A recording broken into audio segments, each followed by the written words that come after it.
Now let me introduce you to Alina. Alina is a marine microbiologist. She says with a pleasure, with a passion for exploring the wonders of the microscopic world. Alina earned a PhD by discovering a new family of light-reactive proteins. She's currently a postdoctoral researcher at the Humboldt University and Uni Syscat, and her work focuses on uncovering new optogenetic tools from natural resources, including the eyes of the mantis shrimp. The title of her talk is Lighting Up the Brain. Time is ready. Stage is yours. Please a big applause for Alina Pushkarev.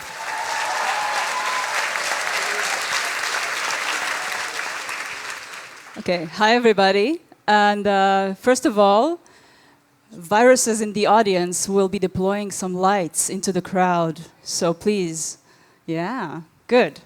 So my name is Alina, and today I'm going to talk about how we can manipulate the brain by using light. So in a lot of problems in the brain, what actually happens is that some neurons are lazy. They're just not working well enough. And in order for them to work better, we need to activate them. You think about them as having their volume too much down. So we want to up the volume of these neurons. And today in medicine, the way that we do it, we either use medicine like drugs, that up the activity, or we can use electric stimulation in order to activate certain neurons artificially. But what if we could turn up the volume of these neurons by using a remote? So how does a remote actually work? So when you want to turn on the volume on the TV, you use a remote which actually generates a light beam of infrared light which hits a detector on the television, and the volume turns up.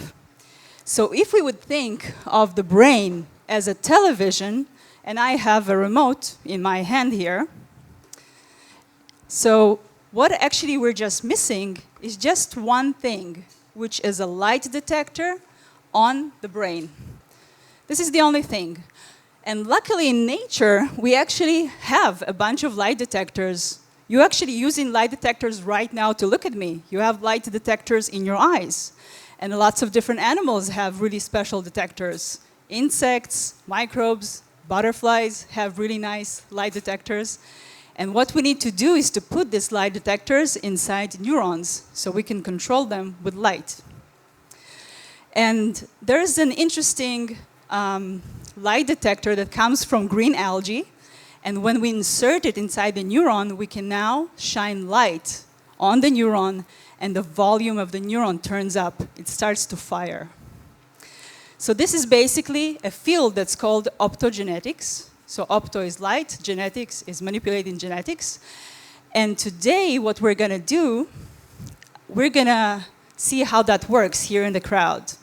So actually there's a bunch of different light detectors in the world that can detect different colors of light, can detect different intensities of light, and can elicit different actions.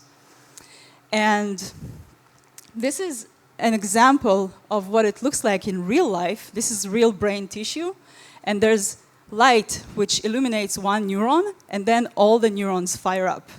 And we're going to try to recreate something like this here in the crowd.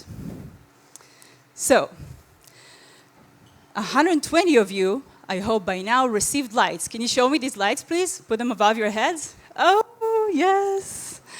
So what happened here actually is that for the next few minutes, you are all neurons. You are a brain, and each one of you is a neuron. And 3 viruses say hi, 3 viruses deployed these light-reactive proteins into you. So now everybody who has a blue light is getting activated by blue light, everybody who has red is activated by red, and everybody who has green is activated by green. Now everybody hide the light. So I'm a scientist, and I'm looking at brain tissue, and I am going to shine light, okay, red light, into that area. So all the red receptive neurons are lighting up. Hide them, deactivate. And when I shine blue light, okay, all the blue activated neurons are deploying. And when I have green light shining over there, we have the group of neurons that are activated by green light. So what happens if I take green light and I shine it over here? Good job. Only the green activated one is activating because you are only activated by green light and the other ones shouldn't react. But in optogenetics, we can also stimulate two lights at the same time. I can have green and blue and activate green and blue.